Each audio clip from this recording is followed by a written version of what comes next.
Hello guys, ഞാൻ വീണ്ടും ഫുഡായിട്ട് എത്തിയിരിക്കുന്നു. ഇത് ട്രിവാൻഡ്രത്തുള്ളവരെല്ലാവർക്കും അറിയാവുന്ന ഒരു ഫേമസ് ആയിട്ടുള്ള ഫുഡ് സ്പോട്ടാണ്. നമ്മുടെ പരുത്തിപ്പാറയില്ലേ, അത് തന്നെയാണ്. ട്രിവാൻഡ്രം വരുന്നവർ ആദ്യമായിട്ടും എവിടെയെങ്കിലും സ്ട്രീറ്റ് ഫുഡോ അല്ലെങ്കിൽ ഇതുപോലെ തട്ടുകടയിലും കഴിക്കാൻ ആഗ്രഹിക്കുന്നവർ ഇവിടെ ഉറപ്പായിട്ട് വന്ന് കഴിക്കണം. ഇവിടെ കുറേ കടയുണ്ട് കേട്ടോ. അതിൽ നമുക്ക് നല്ല ടേസ്റ്റ് ഉള്ള കട എന്ന് പറയുമ്പോൾ ഒന്ന് രണ്ടേ ഉള്ളൂ. ഇപ്പം നമ്മൾ പോയ കടയുണ്ടല്ലോ, അതിൽ അവിടെ നിന്ന് പോകുമ്പോഴേ മനസ്സിലാവും.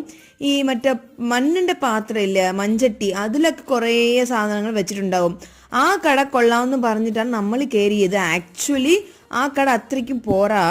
നമ്മൾ അതിൻ്റെ കടയിൽ ഇവിടെ കാണുന്ന മറ്റേ അൽഫാമും മയനൈസും നല്ല ടേസ്റ്റ് ഉണ്ടായിരുന്നു. പക്ഷെ എൻ്റെ ഫ്രണ്ട്സ് പറഞ്ഞിട്ടുണ്ട് ഇതിൻ്റെ തൊട്ടപ്പുറത്ത് കടയ്ക്ക് നല്ല ടേസ്റ്റ് ആണെന്ന് പറഞ്ഞിരിക്കുന്നത്. അപ്പം നിങ്ങൾ അവിടെ പോകുമ്പോൾ അത് ട്രൈ ചെയ്യുക. അപ്പം നല്ല റോഡ് വ്യൂ ഒക്കെ കണ്ടിട്ട് കഴിക്കാൻ നല്ല രസമാണ്. ഒരു പ്രാവശ്യമൊക്കെ പോകുന്നു, കുഴപ്പമൊന്നുമില്ല, അത്രേ ഉള്ളൂ. അപ്പം വേറെ എവിടെയെങ്കിലും കാണാം. ടാറ്റാ, ബൈ.